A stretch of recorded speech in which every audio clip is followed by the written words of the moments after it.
her tongue poking out between her lips. When she found the girl she was looking for, she opened the album wide and held the photo in front of the bear. Robin peered over the book to see.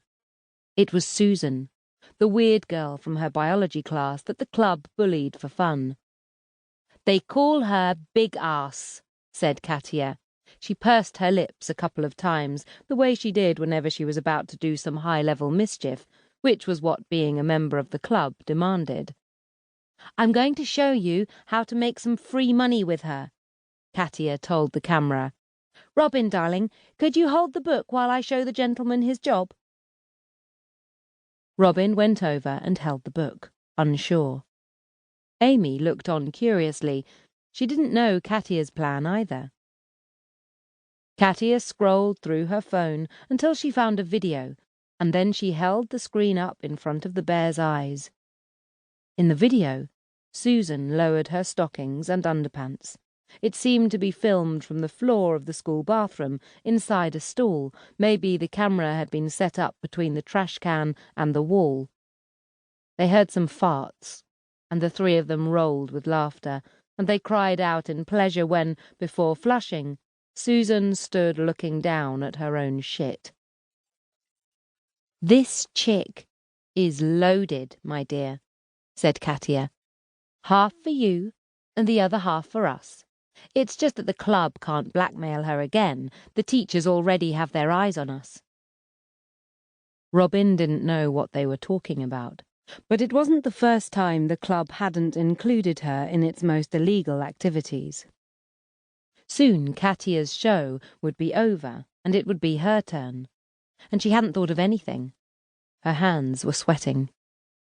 Katia took out her notebook and a pen and wrote down some information. "Here's Big Ass's full name, phone number, email and mailing address," she said as she held up the notebook alongside the photo. "And just how is our little guy going to get us our share of the money?" Amy asked Katia, winking at the camera and the presumed man behind it. Katia hesitated. "We don't know who the hell he is," said Amy. "That's why we showed him our tits, right?" Katia looked at Robin, as if asking for help. It was in those brief moments that they counted on her, when Katia and Amy reached the heights of their individual rapaciousness and went to war with each other. "How is the gentleman going to give us his email, huh?" Amy went on, mocking Katia's plan. "I know how," said Robin. They both looked at her in surprise. This would be her show, she thought. This was how she would emerge unscathed from the situation. The panda also turned toward her, trying to follow what was happening. Robin put the book down, went to her wardrobe and opened a few drawers.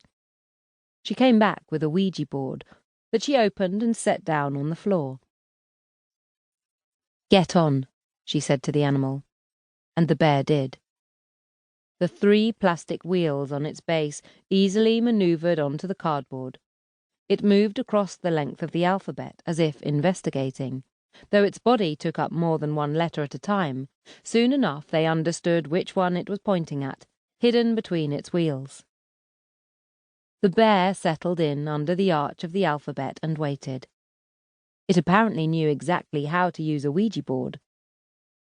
Robin wondered what she would do when the other girls left and she was alone again with this bear, now that she'd shown it her tits and had taught it a way to communicate with her. "Awesome," said Amy. And Robin's mouth twisted into a smile. "Which of the 3 of us do you think has the best tits?" asked Katia. The bear moved quickly over the board's letters. "The blonde." Katia smiled proudly, clearly aware it was true. How had she not thought of the Ouija board trick sooner? Robin wondered. She'd had the bear in her room for over a week, rolling around aimlessly. She could have talked calmly with him. Maybe he was someone special, a boy she could have fallen in love with. And now she was ruining everything by letting Katia and Amy take over.